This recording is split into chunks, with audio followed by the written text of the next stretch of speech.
राधे राधे दोस्तों, आप सभी का स्वागत है आपके अपने चैनल व्रत पूजन और कहानियां में। आइए जानते हैं महाशिवरात्रि किस तारीख को है और महाशिवरात्रि का पर्व क्यों मनाया जाता है।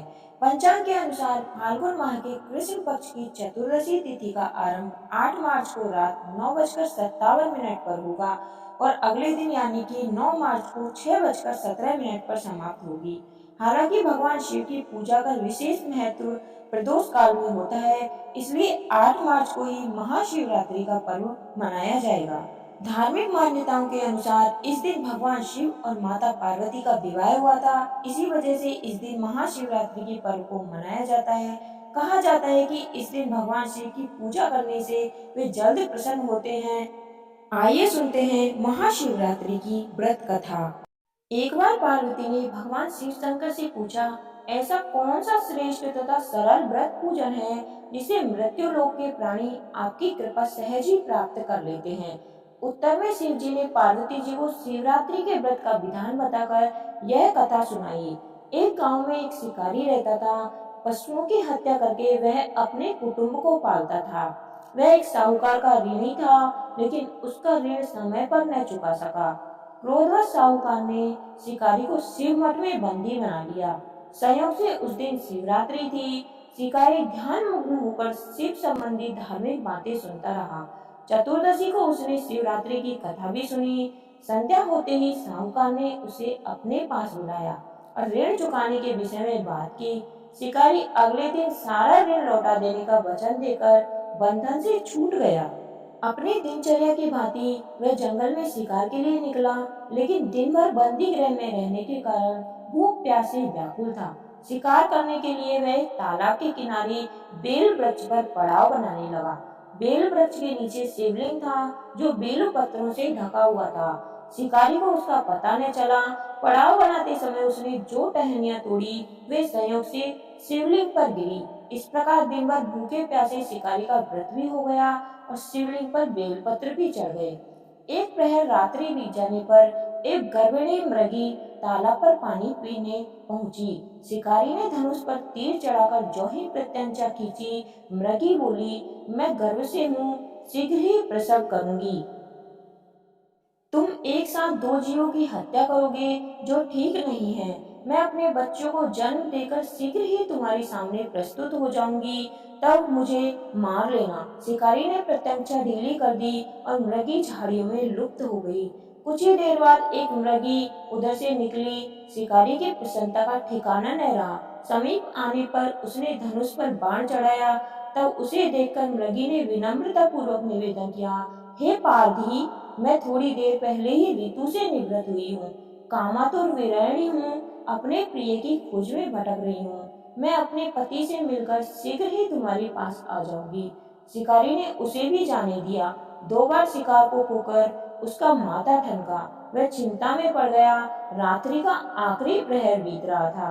तभी एक अन्य मृगी अपने बच्चों के साथ उधर से निकली। शिकारी के लिए स्वर्णिम अवसर था। उसने धनुष पर तीर चढ़ाने में देर न लगाई। वह तीर छोड़ने ही वाला था कि मृगी बोली, हे पारधी, मैं इन बच्चों को पिता के हवाले करके लौट आऊंगी। मुझे इस समय मत मारो। शिकारी हंसा और बोला, सामने आए शिकार को छोड़ दो। मैं ऐसा मूर्ख नहीं। इससे पहले मैं 2 बार अपना शिकार खो चुका हूँ। मेरे बच्चे भूख प्यास से तड़प रहे होंगे। उत्तर में मृगी ने कहा, जैसे तुम्हें अपने बच्चों की ममता सता रही है, ठीक वैसे ही मुझे भी। इसलिए सिर्फ बच्चों के नाम पर मैं थोड़ी देर के लिए जीवन दान मांग रही हूँ। हे पारधी, मेरा विश्वास कर। मैं इन्हें इनके पिता के पास छोड़कर तुरंत लौटने की प्रतिज्ञा करती हूँ। मृगी का दीन स्वर सुनकर शिकारी को उस पर दया आ गई। उसने उस मृगी को भी जाने दिया।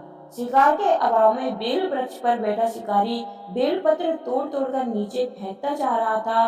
पांव फटने की हुई तो है एक हष्ट पुष्ट मृग उसी रास्ते में आया।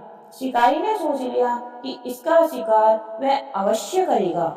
शिकारी की तनी प्रत्यंचा देखकर मृग विनीत स्वर में बोला, हे पारधी भाई, यदि तुमने मुझसे पूर्व आने वाली 3 मृगियों को तथा छोटे छोटे बच्चों को मार डाला है, तो मुझे भी मारने में विलंब न करो, ताकि उनके वियोग में मुझे एक क्षण भी दुख न सहना पड़े। मैं उन मृगियों का पति हूँ यदि तुमने उन्हें जीवन दान दिया है तो मुझे भी कुछ क्षण जीवन दान देने की कृपा करो। मैं उनसे मिलकर तुम्हारे सामने उपस्थित हो जाऊंगा। मृग की बात सुनते ही शिकारी के सामने पूरी रात का घटना चक्र घूम गया। उसने सारी कथा मृग को सुना दी। तब मृग ने कहा, मेरी तीनों पत्नियां जिस प्रकार प्रतिज्ञाबद्ध होकर गई हैं, मेरी मृत्यु से अपने धर्म का पालन नहीं कर पाएंगी। अतः जैसे तुमने उन्हें विश्वास पात्र मानकर छोड़ा है, वैसे ही मुझे भी जाने दो। मैं उन सबके साथ तुम्हारे सामने शीघ्र ही उपस्थित होता हूँ।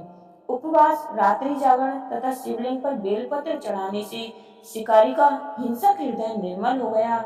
उसमें भगवत शक्ति का वास हो गया। धनुष तथा बाण उसके हाथ से सहज ही छूट गए।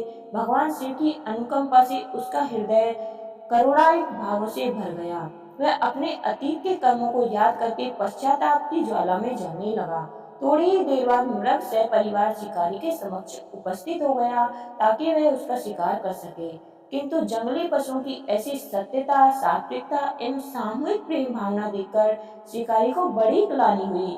उसके नेत्रों में आंसुओं की झड़ी लग गई। उस मृग परिवार को न मारकर शिकारी ने अपने कठोर हृदय के जीव हिंसा से हटा के सदा कोमल एवं दयालु बना लिया। देवलोक से समस्त देव समाज भी इस घटना को देख रहा था। घटना की परिणति होते ही देवी देवताओं ने पुष्प वर्षा की। तब शिकारी तथा मृग परिवार मोक्ष को प्राप्त हुए। हे भोलेनाथ, जैसे उस शिकारी तथा उस मृग को मोक्ष प्रदान किया, वैसे सभी को मोक्ष प्रदान करें। कहानी सुनने वाले और सुनाने वाले सभी का भला हो, आपकी सभी मनोकामनाएं पूर्ण हो। अगर आपको मेरी ये व्रत कथा अच्छी लगी हो तो आपके अपने चैनल को सब्सक्राइब करें और कमेंट में जय भोलेनाथ अवश्य लिखें। धन्यवाद। आपका दिन शुभ हो।